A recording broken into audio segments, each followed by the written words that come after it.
Kebakaran melanda sebuah rumah di Kelurahan Pangenrejo, Kabupaten Purworejo, Jawa Tengah. Api berkorban besar dan menghanguskan beberapa bagian rumah yang ditinggali 3 orang ini. Sekitar 30 personel damkar diterjunkan untuk memadamkan api. Namun saat proses penanganan, petugas menemukan seorang penghuni rumah, Sukrisno, lansia berusia 92 tahun dalam kondisi meninggal dunia. Korban kemudian dievakuasi dan dirujuk ke instalasi pemulasaran jenazah RSUD Dr. Citro Wardoyo, Purworejo. Petugas masih melakukan pendataan serta memastikan kondisi seluruh penghuni rumah. Hingga kini penyebab kebakaran masih dalam pendalaman petugas. Dari Purworejo, Jawa Tengah, Johartoyo, A-News melaporkan.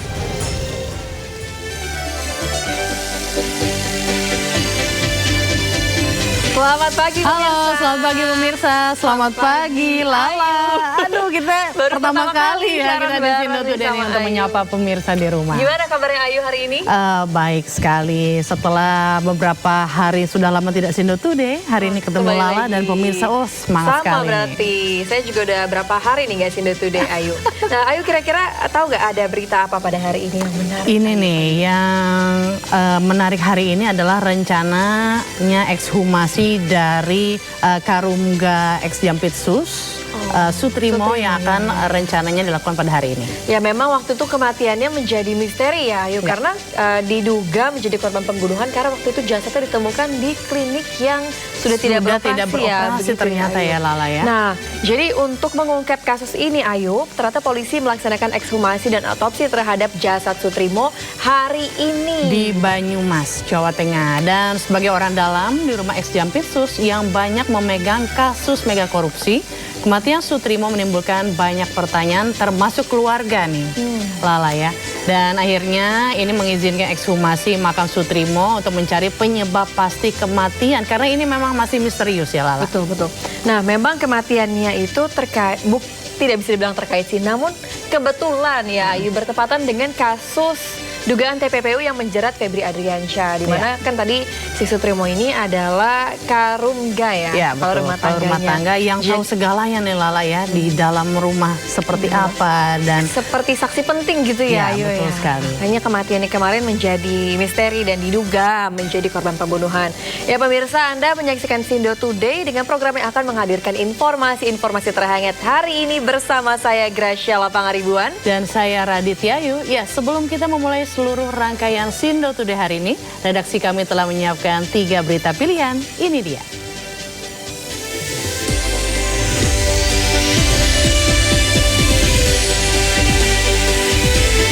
Cari penyebab pasti kematian, polisi hari ini akan melaksanakan pembongkaran makam Sutrimo, Kepala Staf Rumah Tangga ex Jampitsus Febri Adriansyah.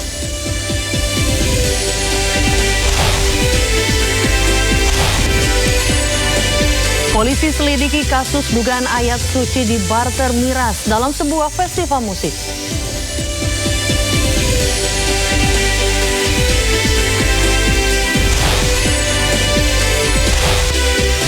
Menteri Keuangan Purbayudi Sadewa dan Menteri ESDM Bahlil Lahadalia membahas pembatasan pembelian Pertalite.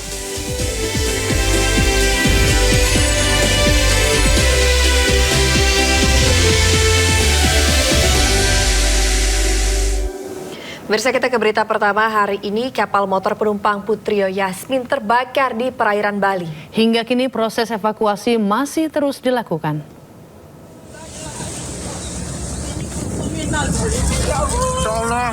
KMP Putri Yasmin yang melayani rute Padang Bay, Lembar dilaporkan terbakar di perairan Lombok. Kapal terbakar sekitar jam 5 pagi waktu Indonesia Tengah. Saat kejadian, ketinggian ombak mencapai 2 meter. Informasi awal menyebutkan evakuasi dilakukan oleh kapal Port Link 2 yang melintas di sekitar lokasi. Hingga kini proses evakuasi masih terus berlangsung dan belum ada keterangan resmi dari otoritas setempat.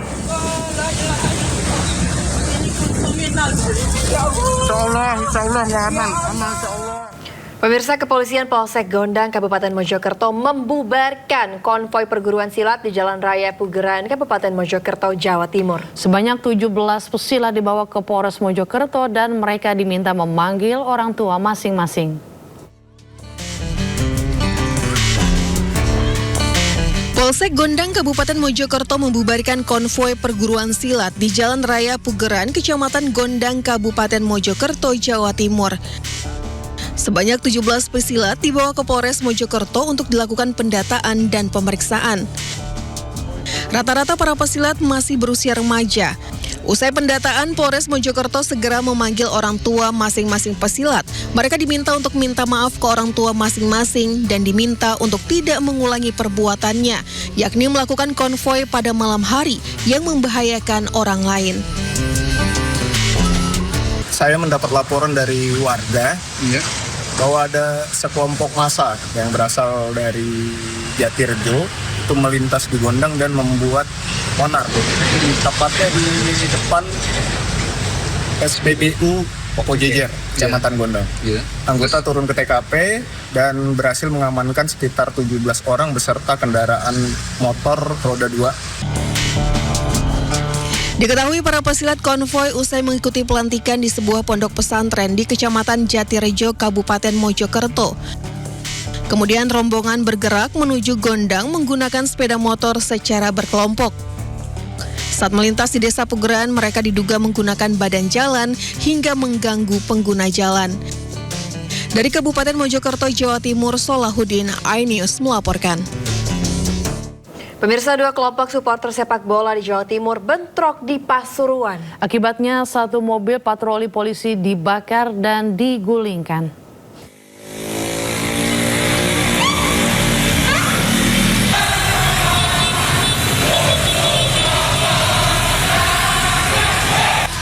Bentrokan 2 kelompok supporter bola terjadi di Jalan Raya Malang, Surabaya, tepatnya di depan Mapolsek Sukorejo di Desa Ngadimulyo, Pasuruan, Jawa Timur.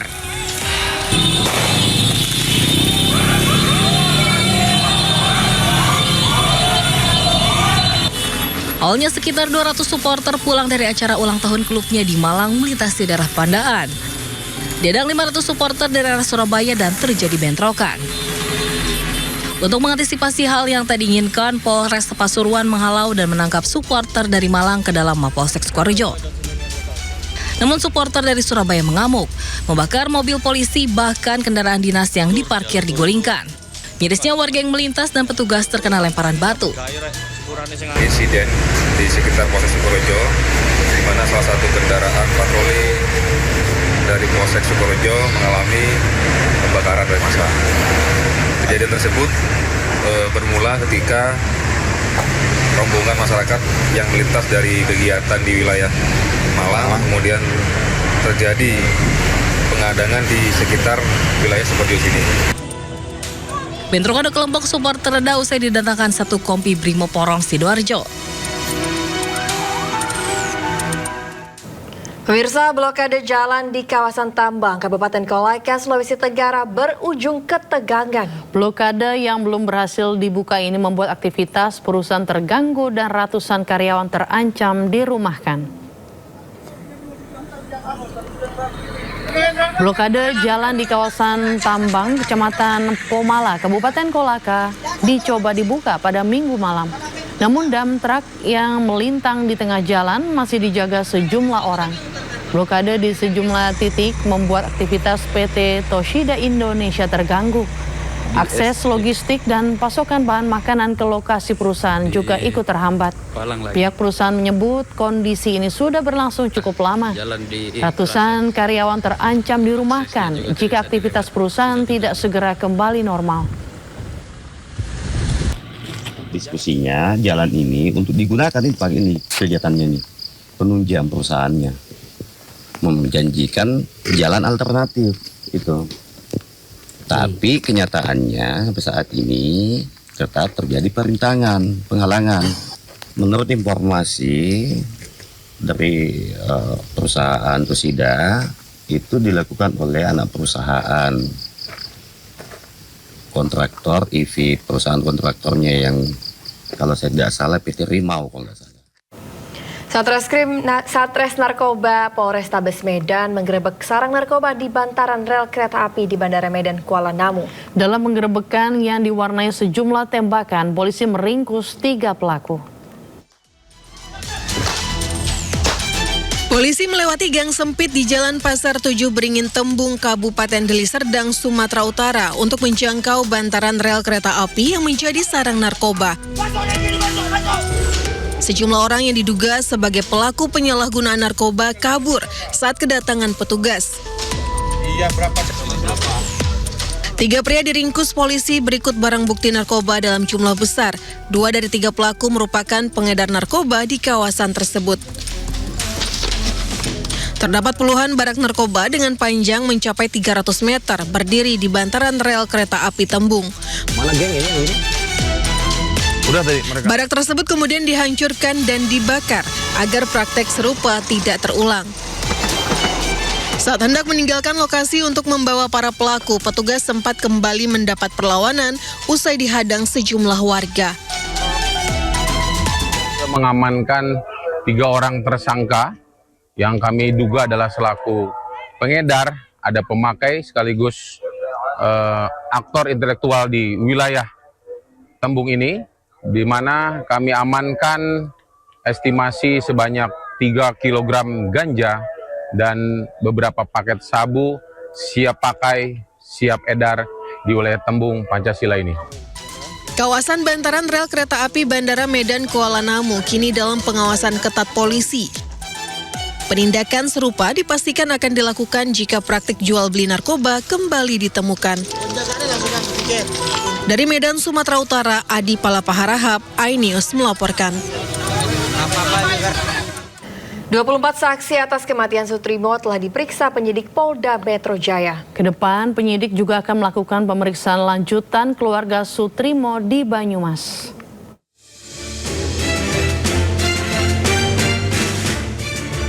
Penyebab kematian Sutrimo yang ditemukan meninggal di halaman klinik Morden, Jakarta Selatan masih diusut oleh Polda Metro Jaya. Polda menyebut telah memeriksa 24 saksi atas kematian Sutrimo.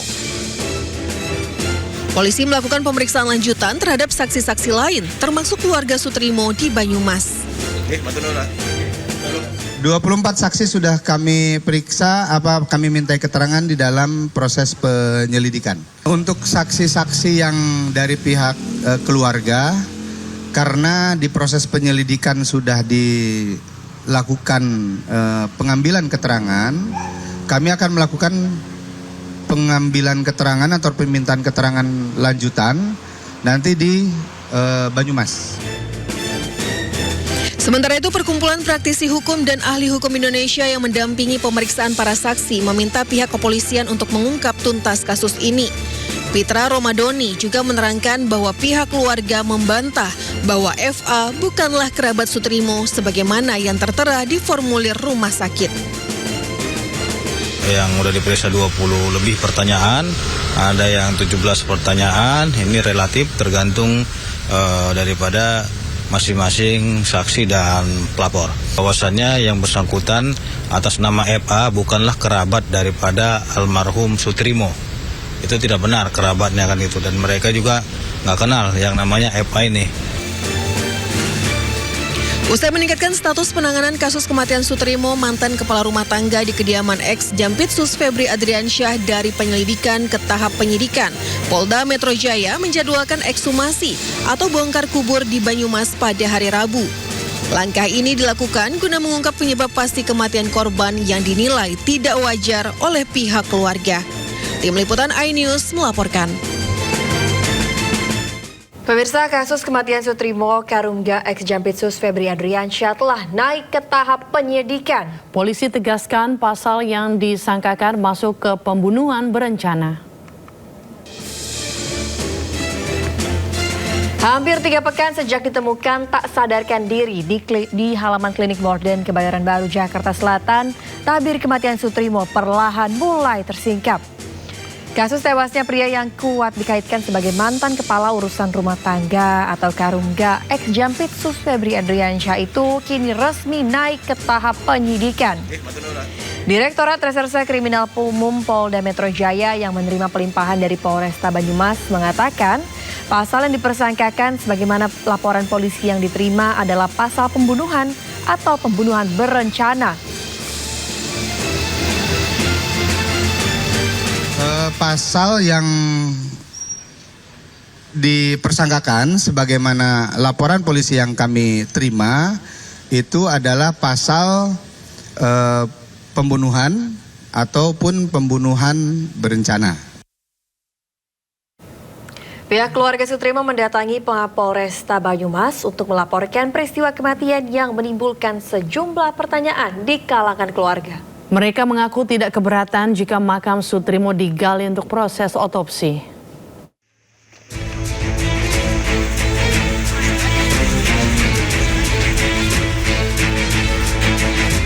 Pihak keluarga Sutrimo mendatangi Mapolresta Banyumas untuk melaporkan kematian janggal Sutrimo. Mereka meminta agar misteri kematian Sutrimo diungkap dan diusut tuntas secara transparan. Keluarga juga tidak keberatan jika makam Sutrimo digali untuk proses otopsi. Pihak keluarga mengaku barang berharga Sutrimo tidak diserahkan saat penyerahan jenazah kepada pihak keluarga. Sebenarnya sih buat keluarga enggak merelakan buat digali lagi. Cuma ya kalau emang dari negara dibutuhkan buat otopsi apa kepastian itu mau tidak mau. Barang-barang pribadi sendiri yang diterima dari handphone itu ada nggak? Handphone? Enggak ada. Nggak terima handphone dari korban? Enggak ada ya? Terima apa aja Pak ya, pada saat itu Pak? Yang diberikan? KTP sama santunan sebesar 20 juta. Sementara kuasa hukum keluarga Sutrimo, Aan Rohaini, mengungkap awal kejanggalan dalam kasus kematian Sutrimo. Ia mengungkap keluarga tidak pernah menerima dokumen dan barang pribadi milik Sutrimo termasuk ponsel pribadinya. Pihak keluarga pun akhirnya memperlihatkan percakapan terakhir Sutrimo di aplikasi pesan singkat. Hal tersebut yang memicu keluarga melaporkan kasus kematian Sutrimo.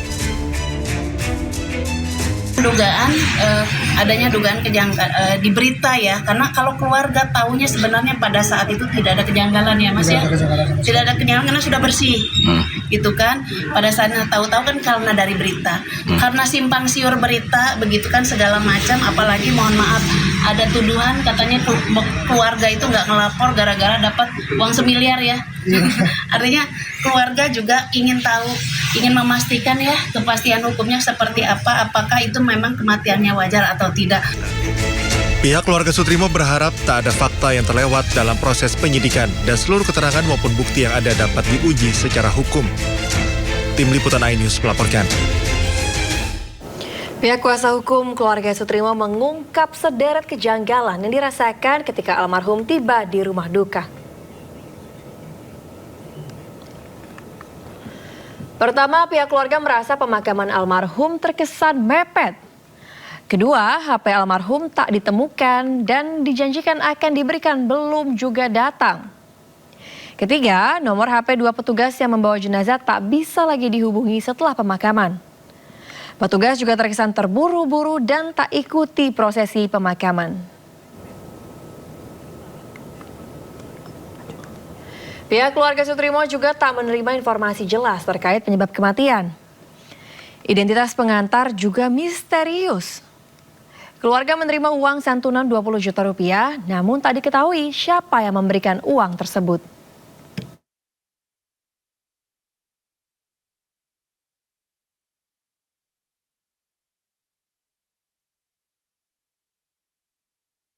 Pemirsa, pihak keluarga mengungkapkan terkait dugaan kejanggalan dari kematian Sutrimo. Ya, di mana sebelumnya keluarga sempat menyatakan sudah mengikhlaskan kepergian almarhum. Berikut perbincangan Yudi Handoyo dengan kuasa hukum keluarga Sutrimo. Koreksi saya kalau salah nih, ada informasi bahwa sempat dari pihak keluarga tidak ingin ada pengusutan tentang kasus kematian Sutrimo. Apakah itu akhirnya dibantah, Mbak An?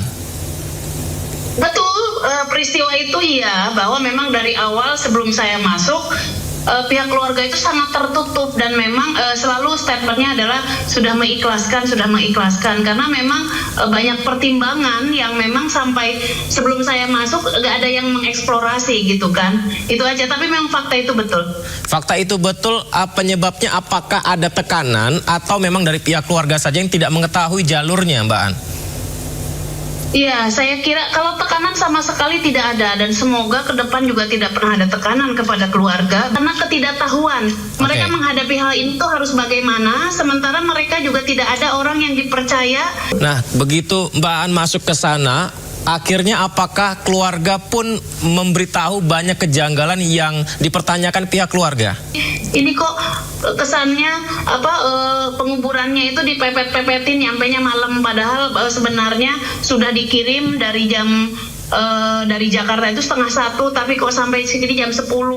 Semuanya sudah bersih dan HP-nya yang paling itu kan HP-nya dan barang-barang pribadi milik almarhum itu yang tadinya dijanjikan mau dikirim besoknya dipakai, ternyata tidak pernah sampai. Adapun HP orang pengantar jenazah yang tadinya aktif pada saat mengantar jenazah, setelah itu ternyata HP tidak bisa dihubungi.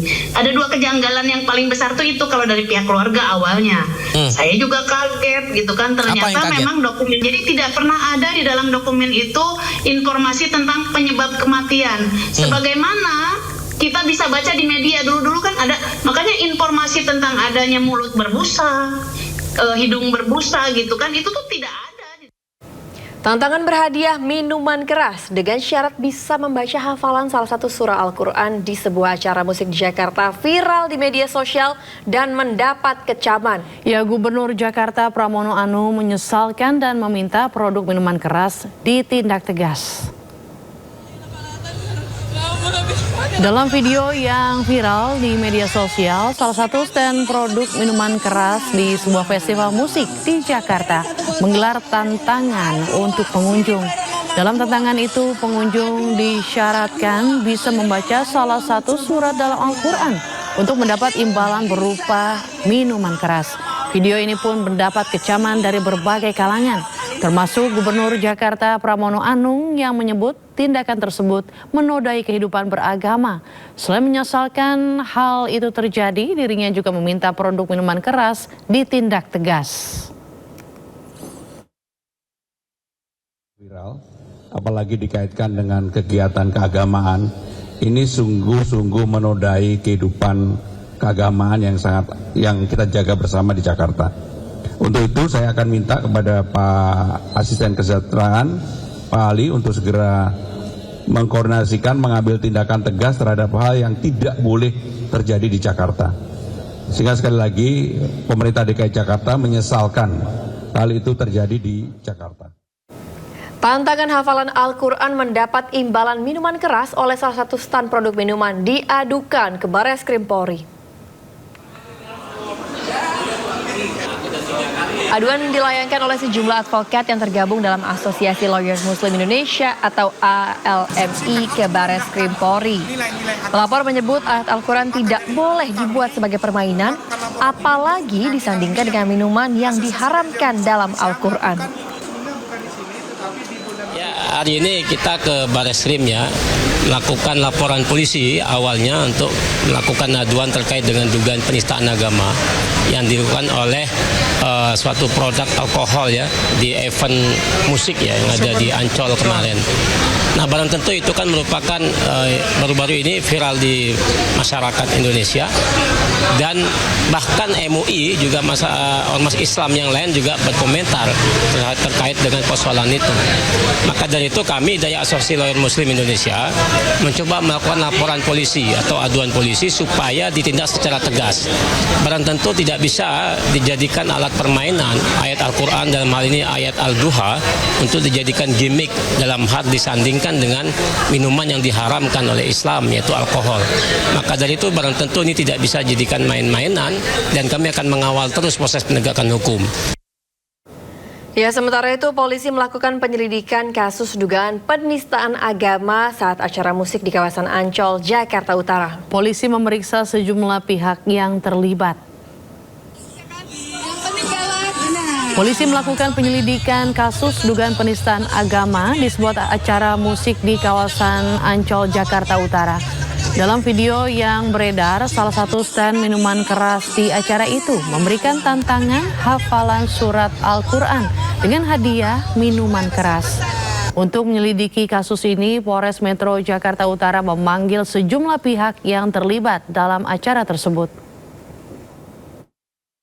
Viral di media sosial mengenai adanya dugaan penistaan agama dalam kegiatan festival musik yang terjadi di wilayah Ancol, Jakarta Utara. Kami Polres Metro Jakarta Utara telah melakukan penyelidikan.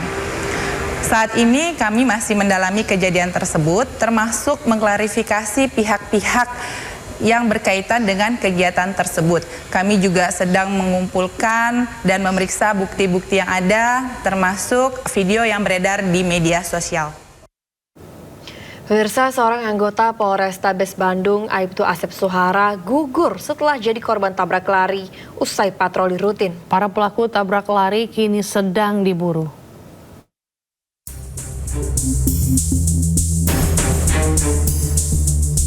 Polisi merilis rekaman kamera CCTV sebuah mobil hitam yang menabrak petugas Polrestabes Bandung, Aibtu Asep Suhara, hingga meninggal dunia di Jalan Merdeka, Bandung. Mobil hitam tersebut dikendarai 4 orang yang diduga masih remaja. Diduga para pelaku langsung kabur usai menabrak Aibtu Asep. Insiden tabrak lari yang menimpa Aibtu Asep juga sempat disaksikan Wali Kota Bandung Muhammad Farhan saat patroli di kawasan Jalan Merdeka pada akhir pekan kemarin.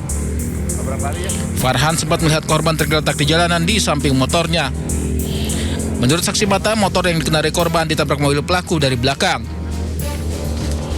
Korban langsung meninggal di lokasi dan langsung dievakuasi menggunakan mobil ambulans.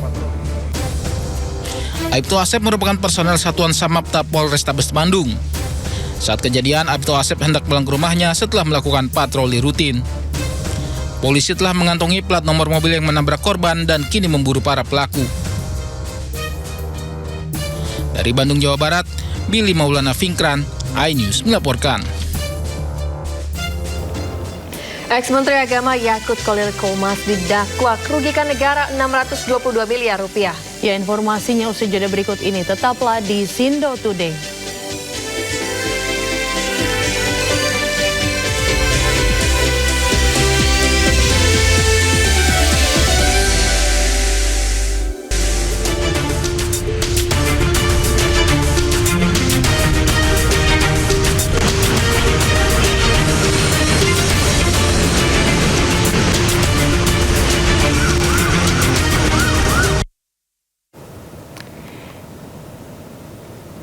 Ya pemirsa, terima kasih masih di Sindo Today dan saatnya kita simak pantauan arus lalu lintas. Kami saat ini telah terhubung dengan Brigadir Treslinda dari NTMC Polri yang kini berada di kawasan Cililitan, Jakarta Timur.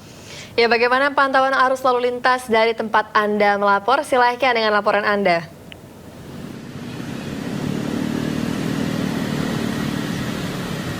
Ya baik, terima kasih rekan saya Ayu dan juga Lala di studio. Pemirsa, kami melaporkan kondisi arus lalu lintas terkini dan memang untuk aktivitas pagi hari kawasan Cililitan ini dalam keadaan ramai dan lancar. Sudah mulai terlihat terjadi peningkatan volume kendaraan berkaitan dengan jam perkantoran, baik itu kendaraan yang akan mengarah ke arah Dewi Sartika, ya, kemudian untuk arus lalu lintas dari Dewi Sartika yang akan mengarah ke Halim berbelok kiri ke arah Cawang maupun berbelok kanan ke arah Keramat Jati hingga saat ini dalam keadaan ramai, cenderung tersendat pada antrian traffic light, volume kendaraan sepeda motor juga kendaraan minibus, antisipasi dengan aktivitas angkutan umum yang menaikkan dan menurunkan penumpang pada median jalan. Kemudian memang kawasan Cililitan ini juga ramai dengan aktivitas masyarakat yang pejalan kaki yang menyeberang jalan di kawasan ini. Tentunya juga kami harapkan bagi para pengguna jalan untuk selalu parkir di belakang garis stop untuk memberi ruas jalan bagi pejalan kaki. Kemudian untuk arus lalu lintas dari arah Cawang yang akan lurus mengarah ke Keramat Jati saat ini juga dalam keadaan dari arah Cawang yang mengarah ke Keramat Jati dan Depok pada pagi hari ini cukup panjang, tentunya juga dan Depok pada pagi hari ini cukup panjang. Tentunya juga kami harapkan Anda bersabar untuk menunggu antrian traffic light dan juga jaga jarak aman kendaraan Anda untuk menghindari terjadinya kecelakaan lalu lintas. Saat ini untuk arus lalu lintas dari arah Keramat Jati yang akan lurus mengarah ke Cawang baru saja lepas dari antrian traffic light, di mana lalu lintas dapat melaju dengan kecepatan normal. Kami harapkan Anda untuk selalu berhenti dan apabila sudah ada rambu peringatan untuk memperlambat kecepatan kendaraan Anda sehingga tidak terjadi kecelakaan lalu lintas pada kawasan ini. Kami juga menginformasikan dari SMS Korlantas Polri dalam kurun waktu 1 kali 24 jam terjadi 269 kasus laka lantas dengan rincian 17 orang meninggal dunia, 35 orang luka berat serta 365.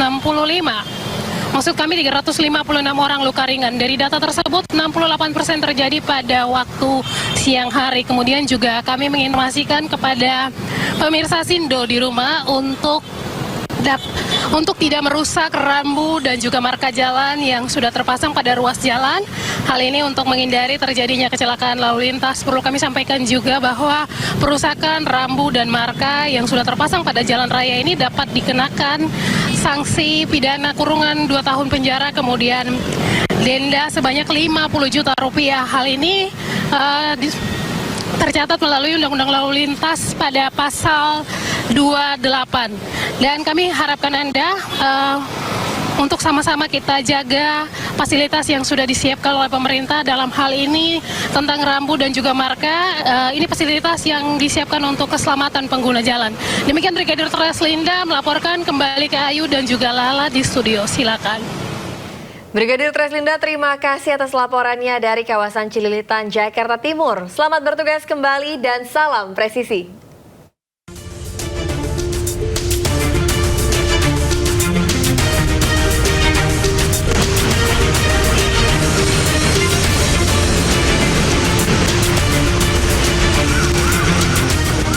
Sejumlah kantor pemerintah di Ilaga, Kabupaten Puncak, Papua Tengah dibakar massa pada Selasa malam. Polisi menyiagakan personel untuk mengantisipasi gangguan keamanan meluas.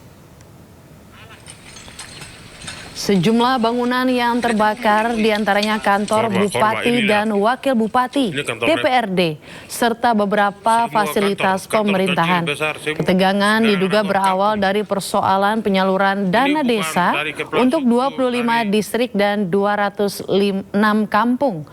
Masyarakat mempertanyakan dana yang disebut dijanjikan 130 juta rupiah per kampung, namun belum diterima.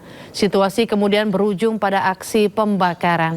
Polisi bersama tokoh masyarakat melakukan pendekatan dan kondisi di Ilaga kini berangsur kondusif. Hari ini malam ini. Kenapa lari? Gara-gara uang kampung kurang. Kabupaten Puncak. Pemirsa, kebakaran sejumlah rumah dan barak di Palangkaraya, Kalimantan Tengah menewaskan 2 balita kakak beradik. Kedua korban ditemukan tewas di antara puing-puing rumah yang terbakar.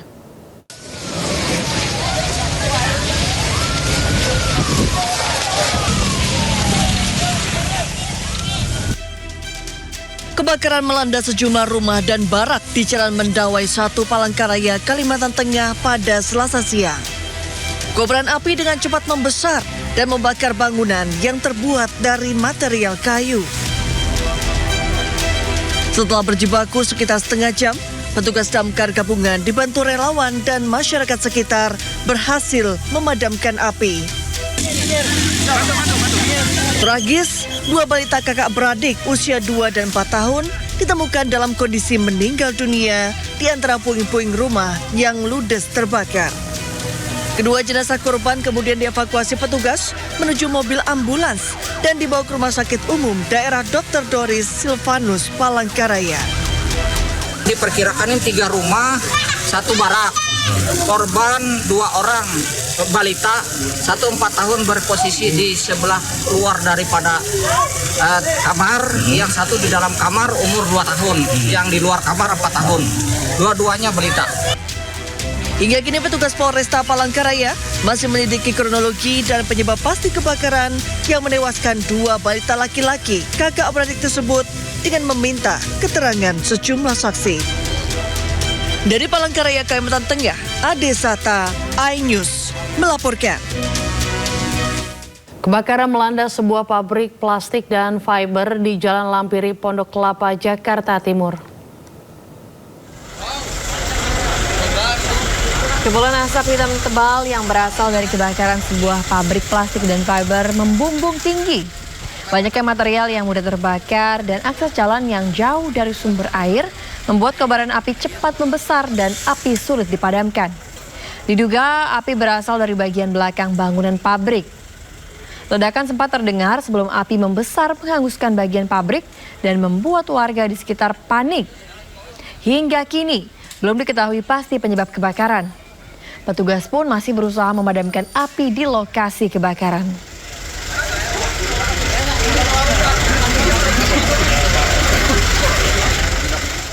Ya, kita ke informasi lainnya pemirsa. Ex-Menteri Agama Yakut Khalil Qomas menjalani sidang perdana dugaan korupsi kuota haji tambahan. Yakut didakwa rugikan negara 622 miliar rupiah.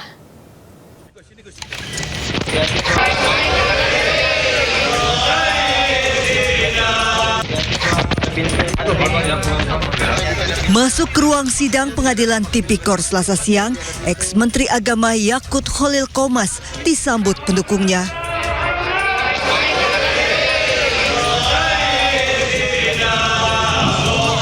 Para pendukung Yakut mengumandangkan selawat Ashgil. Selawat ini biasanya dikumandangkan sebagai doa perlindungan diri dari orang yang berbuat zalim. Hari ini menjadi sidang perdana Yakut dalam kasus dugaan korupsi pengelolaan kuota haji tambahan periode 2023-2024. Jaksa mendakwa Yakut menerima $271.000 Amerika Serikat atau setara 4,8 miliar rupiah yang mengakibatkan kerugian negara 622 miliar rupiah. Kuasa hukum Yakut Dodi Abdul Qadir menyebut dakwaan jaksa tidak sesuai fakta. Nah ini juga tiba-tiba nggak jelas dikatakan bahwa Gus Yakut menerima 271.000. Nah, tidak ada penjelasan secara rinci bagaimana uang itu diperoleh, bagaimana menyerahkannya, di mana menyerahkannya. Jaksa menyebut Yakut bersama 3 terdakwa lainnya mengatur rasio kuota haji tambahan tidak sesuai aturan dan landasan kajian teknis untuk mengakomodir permintaan percepatan ibadah haji khusus yang disertai penerimaan fee percepatan dari jemaah. Dari Jakarta, tim liputan iNews melaporkan.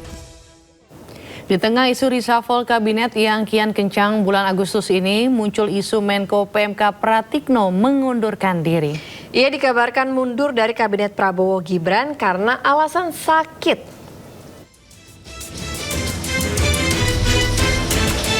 Jelang peringatan kemerdekaan RI, isu reshuffle kabinet Prabowo Gibran kian santer.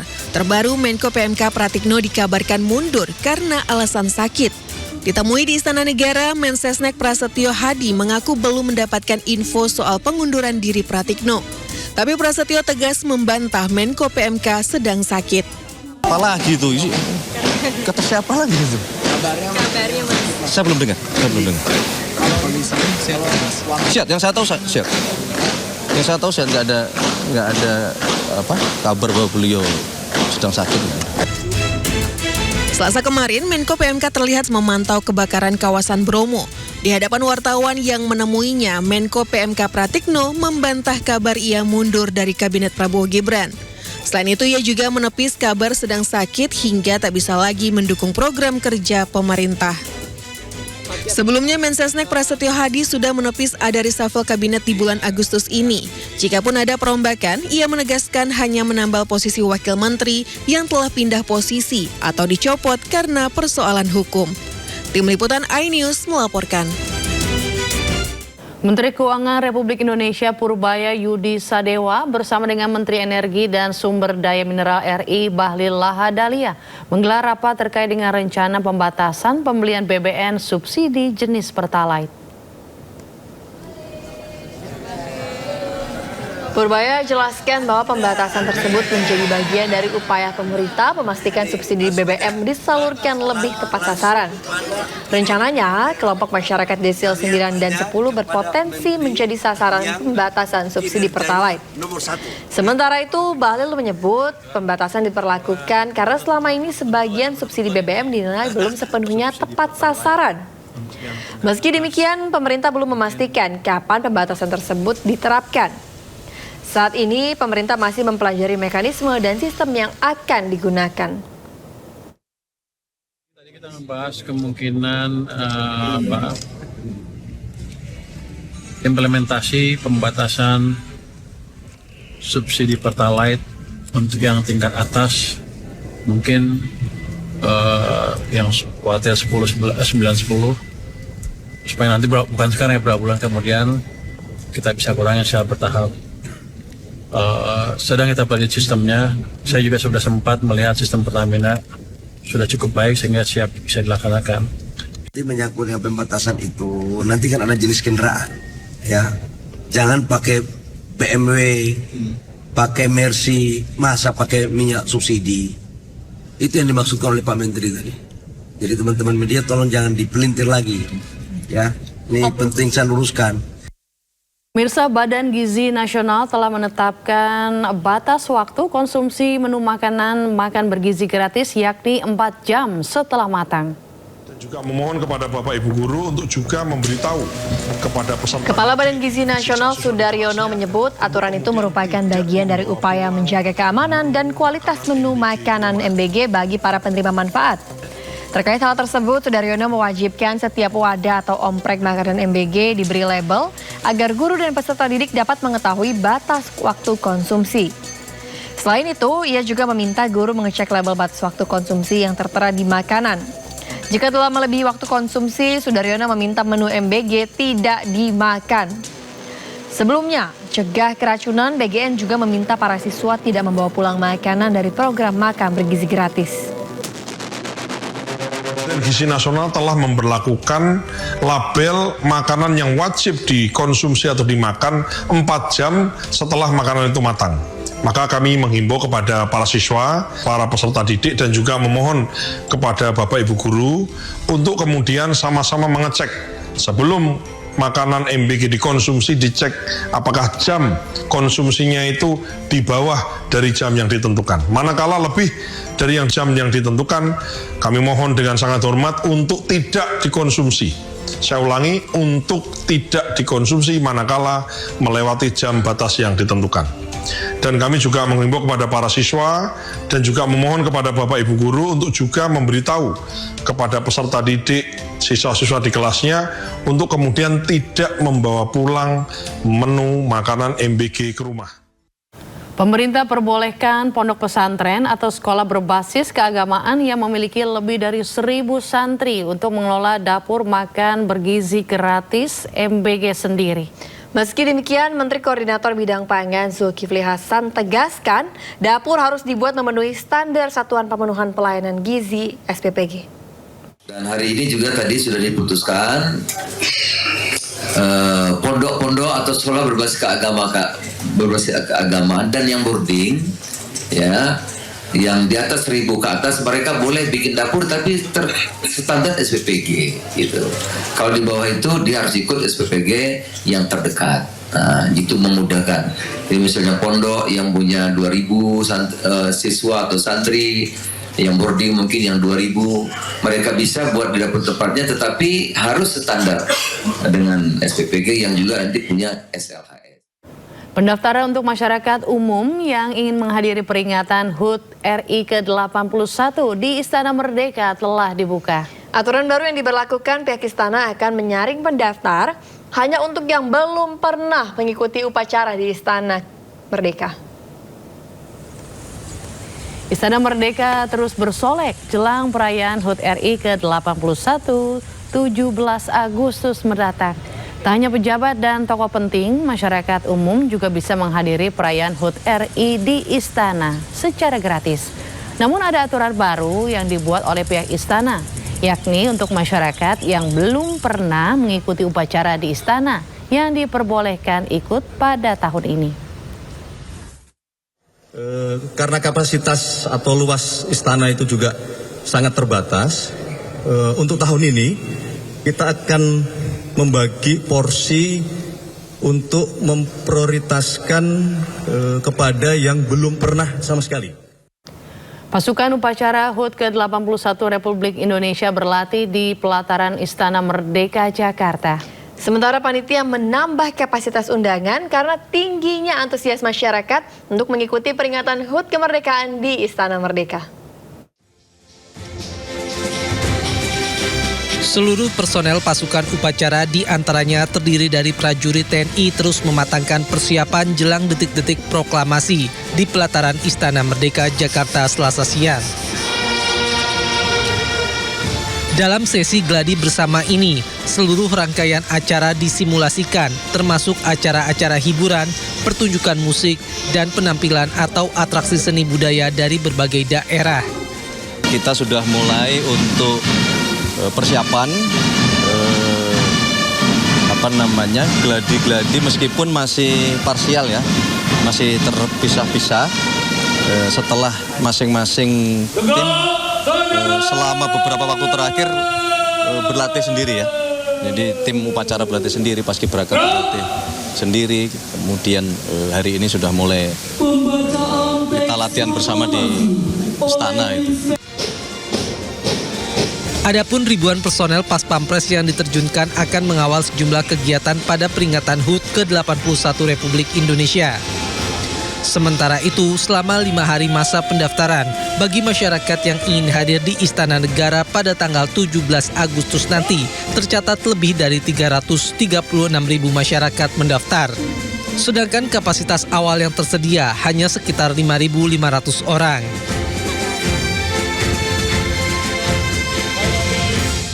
Majelis Ulama Indonesia mengharamkan uang pendaftaran lomba perayaan 17 Agustus sebagai sumber biaya hadiah. Praktik ini tergolong dan judi. Dikutip dari laman MUI Digital, Wakil Sekretaris Komisi Fatwa MUI Kiai Haji Muiz Ali menegaskan penyelenggaraan lomba perayaan 17 Agustus hukumnya boleh. Kemerdekaan Indonesia wajib disyukuri karena merupakan rahmat, termasuk memeriahkannya melalui perlombaan.